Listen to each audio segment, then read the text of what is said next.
Good morning everybody. अपन ने last lecture में पढ़ा था कॉस्मिक वेक्टर के बारे में।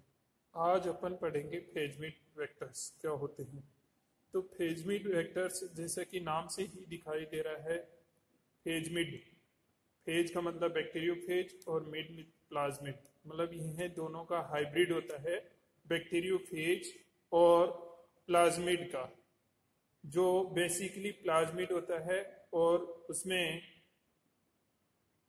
ओरिजिन ऑफ रेप्लिकेशन होता है सिंगल स्ट्रैंडेड डीएनए के लिए, और वो किसका होता है ओरिजिन ऑफ रेप्लिकेशन? बैक्टीरियोफेज का।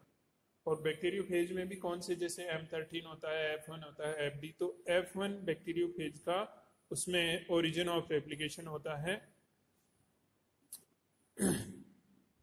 यह F1 बैक्टीरियोफेज है वो आपके M13 बैक्टीरियोफेज से क्लोजली रिलेटेड होता है, जो M13 बैक्टीरियोफेज की तरह ही ई कोलाई सेल को क्या करता है, इन्फेक्ट करता है। और यह बैक्टीरियोफेज वो सभी प्रकार की सीक्वेंसेज रखता है जो उसके डीएनए रेप्लिकेशन के लिए रिक्वायर होती है, और उसको फेज पार्टिकल में वापस असेंबल होने के लिए जरूरत होती है। तो इसमें यह है यहाँ पे सिस एक्टिंग एलिमेंट। आपने लास्ट ईयर डीएनए रेप्लिकेशन और ट्रांसक्रिप्शन के दौरान भी पढ़ा होगा कि कुछ सीक्वेंसेज होती है जैसे, या कुछ एलिमेंट्स होते हैं जिनको अपन सिस एक्टिंग एलिमेंट या ट्रांस एक्टिंग एलिमेंट्स कहते हैं। सिस एक्टिंग एलिमेंट्स हैं वो केवल क्लोजली रिलेटेड जीन्स को ही एक्टिवेट और डीएक्टिवेट करते हैं, जबकि ट्रांस एक्टिंग एलिमेंट्स हैं वो एक स्ट्रैंड या एक क्रोमोसोम से दूसरे क्रोमोसोम के भी ऊपर भी उसको, जो अपने पास में जीन होती है उसको क्या कर सकते हैं, अफेक्ट। जबकि सिस एक्टिंग एलिमेंट क्लोजली जो सिचुएटेड जीन्स हैं उन्हीं को एक्टिवेट या डीएक्टिवेट करने का कार्य करते हैं। तो इसी प्रकार बैक्टीरियोफेज में वो सभी सिस एक्टिंग एलिमेंट्स जो बैक्टीरिया के रेप्लिकेशन या ट्रांसक्रिप्शन के लिए जरूरत होती है वो सभी उसमें प्रेजेंट होती है।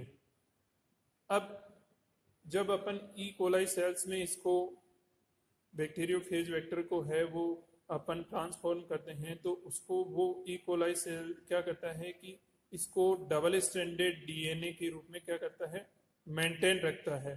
लेकिन जैसे ही अपन ने अगर ई कोलाई सेल्स को अगर हेल्पर बैक्टीरियोफेज F1 बैक्टीरियोफेज की सहायता से इन्फेक्ट करवाएंगे, तो उससे क्या होगा कि जो बैक्टीरियोफेज का ओरिजिन ऑफ रेप्लिकेशन है फेजमिड वेक्टर में वो एक्टिवेट हो जाएगा, और जो इतनी देर या ई कोलाई सेल्स में जो प्लाज्मिड है उसका जो ओरिजिन ऑफ रेप्लिकेशन था उसको तो क्या कर देगा, स्विच कर देगा। और अब जो बैक्टीरियोफेज का ओरिजिन ऑफ रेप्लिकेशन से रेप्लिकेशन स्टार्ट हो जाएगा और वो सिंगल स्ट्रैंडेड डीएनए की कॉपीज प्रोड्यूस करेगा।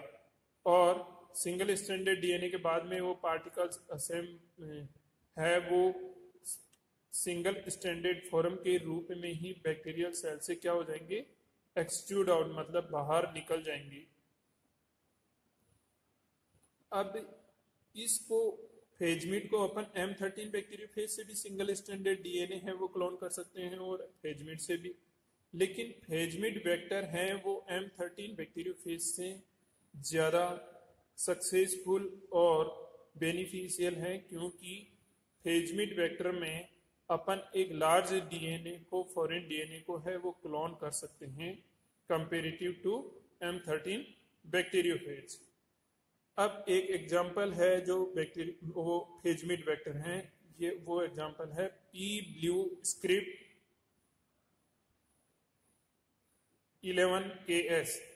इसका एक एग्जांपल है फेजमिड वेक्टर का P ब्लू स्क्रिप्ट 11KS, जो प्लाज्मिड के PUC19 वेक्टर के ऊपर बेस्ड हैं। और जो अभी मैंने बताया कि फेजमिड वेक्टर में आपके बैक्टीरिया का जो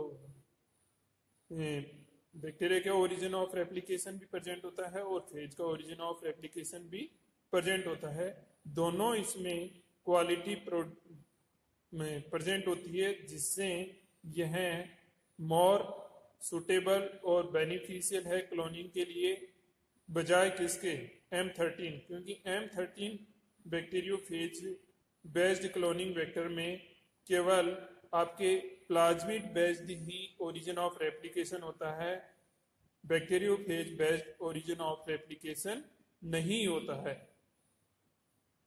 ठीक है, नेक्स्ट है आपका P1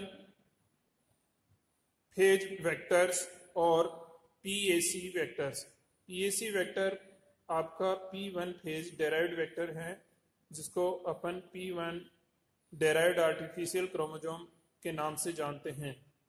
ये दोनों वेक्टर हैं वो लार्ज डीएनए सेगमेंट क्लोन करने के लिए यूज लेते हैं, क्योंकि जो अपन नॉर्मली लैम्बडा फेज वेक्टर काम में लेते हैं उसमें केवल 15 से 18 kb तक की साइज का डीएनए ही अपन क्लोन कर सकते हैं, जबकि P1 फेज वेक्टर और PAC वेक्टर में अपन दोनों में 100 से 300 kb तक की साइज का डीएनए है वो क्लोन कर सकते हैं। नॉर्मली P1 फेज में अपन 100 से 115 kb साइज तक का फॉरेन डीएनए इंसर्ट कर सकते हैं, जबकि pack P1 derived artificial chromosome vector में अपन 100 से 3 kb kilo base pair size का फॉरेन डीएनए इंसर्ट कर सकते हैं। इसीलिए ये दोनों जो P1 फेज वेक्टर हैं और PAC वेक्टर हैं वो कंपेरेटिव टू फेजमेट और लैम्बडा फेज वेक्टर से ज़्यादा यूजफुल हैं। अब ये जो इतने वेक्टर पढ़ रहे थे वो वेक्टर थे आपके viral based vector.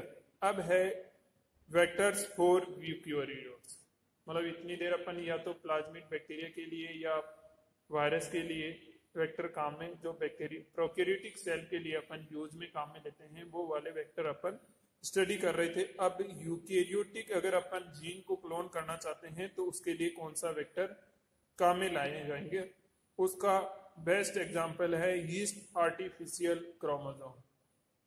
Yeast artificial chromosome, yeast आपको पता है कि एक क्या होती है, फंगस होती है।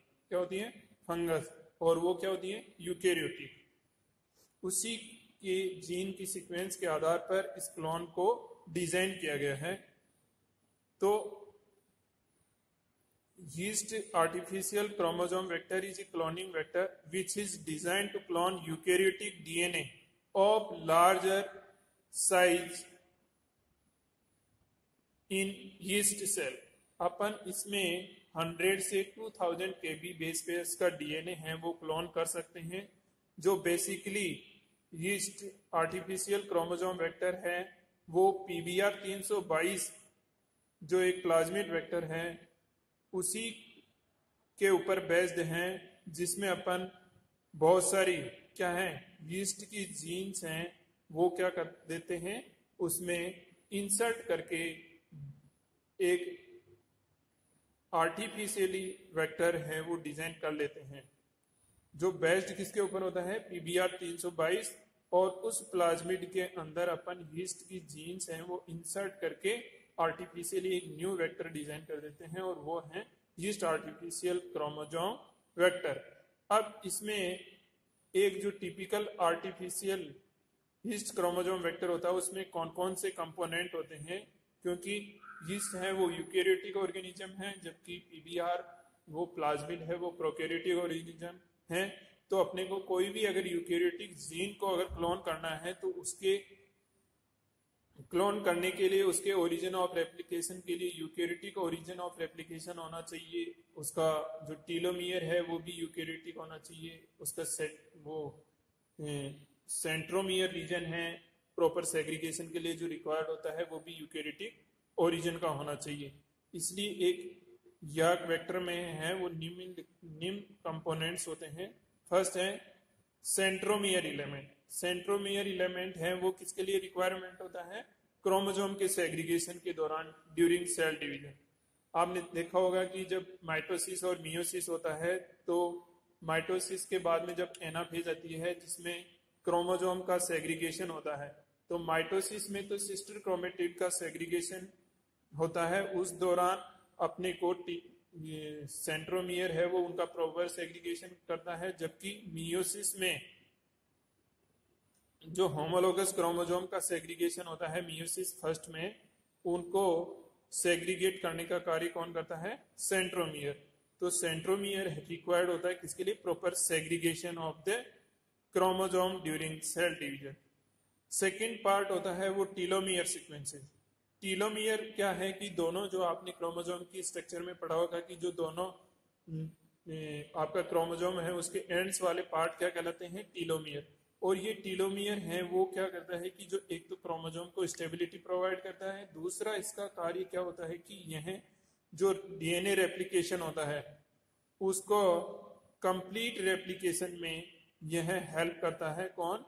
टीलोमियर। तो इसके दो फंक्शन हो गए, एक तो क्रोमोसोम को स्टेबिलिटी प्रोवाइड करता है, दूसरा यह क्रोमोसोम के एंड्स का कंप्लीट रेप्लिकेशन करता है।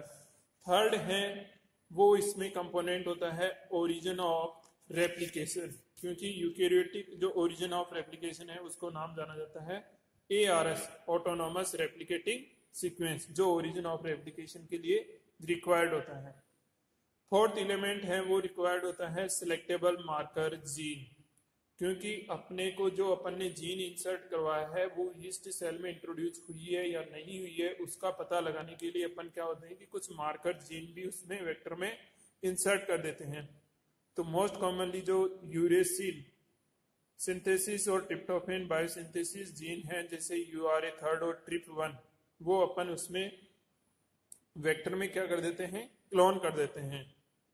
तो URA3 जीन है वो यूरेसिल बायोसिंथेसिस के लिए रिक्वायर्ड होती है और TRP1 जीन है वो ट्रिप्टोफैन बायोसिंथेसिस के लिए रिक्वायर्ड होती है। 5 एलिमेंट है वो अपन मान लो कि उसमें, क्योंकि इसमें जीन अपन यूकैरियोटिक ओरिजिन की ले रहे हैं और प्लाज्मिड में अपन इंसर्ट कर रहे हैं, लेकिन अपन इसको ट्रांसफॉर्म किसमें करवाएंगे? ई कोलाई में। तो ई कोलाई में ट्रांसफॉर्म करने के लिए ई कोलाई को रेप्लिकेट होने के लिए उसका खुद का ओरिजिन ऑफ रेप्लिकेशन और मार्कर जीन, क्योंकि अपन ई कोलाई सेल में इंट्रोड्यूस करवा रहे हैं तो उसमें भी उसका पता लगाने के लिए कि भाई जीन इंसर्ट हुआ है या नहीं हुआ है, उसके लिए उसमें भी मार्कर जीन की रिक्वायर्ड होती है।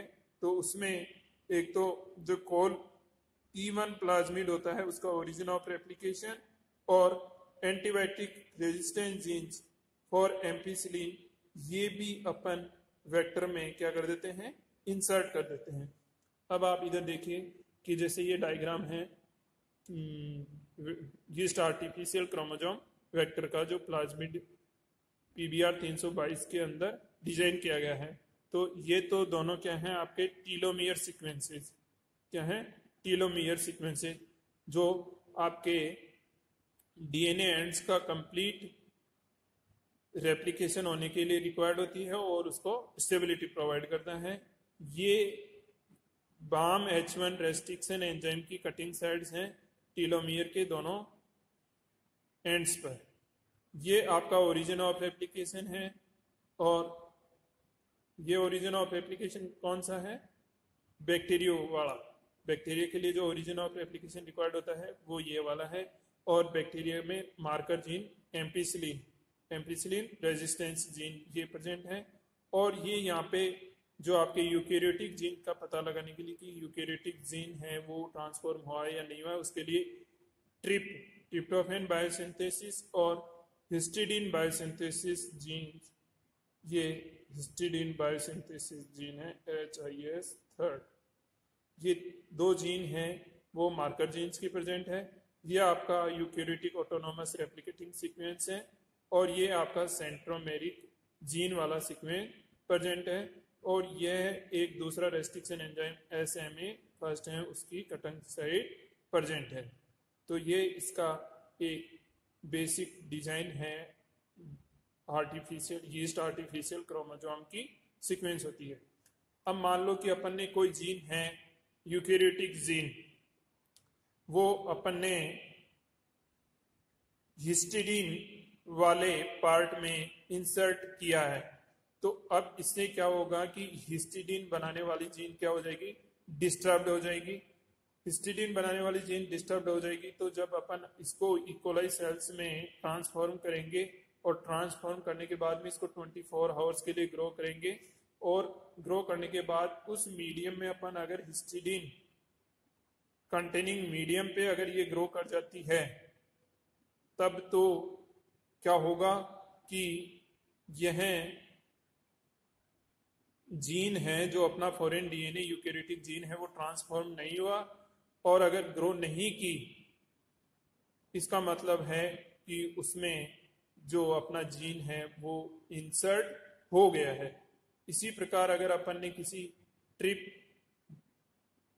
जीन के बीच में अपना फॉरेन डीएनए इंसर्ट किया गया है, तो जीन डीएनए इंसर्ट करने की वजह से जो ट्रिप्टोफैन सिंथेसिस जीन है वो डिस्टर्ब हो जाएगी, और जब अपन ट्रांसफॉर्म करने के बाद में अपन उसको ट्रिप कंटेनिंग अगर मीडियम पे ग्रो करेंगे, तो केवल वो ही सेल्स ग्रो कर पाएगी जिनमें जीन इंसर्ट नहीं हुआ है।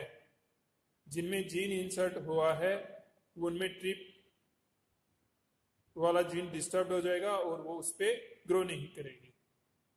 ठीक है, तो ये आपका हिस्ट आर्टिफिशियल क्रोमोसोम है जो यूकेरियोटिक सेल्स के लिए काम में लाते हैं। अब अपन कल की क्लास में पढ़ेंगे vectors used for plant cells, जिसमें आपका बेस्ट एग्जांपल है एग्रोबैक्टीरियम ट्यूनिफेसियंस बेस्ड TI प्लाज्मिड।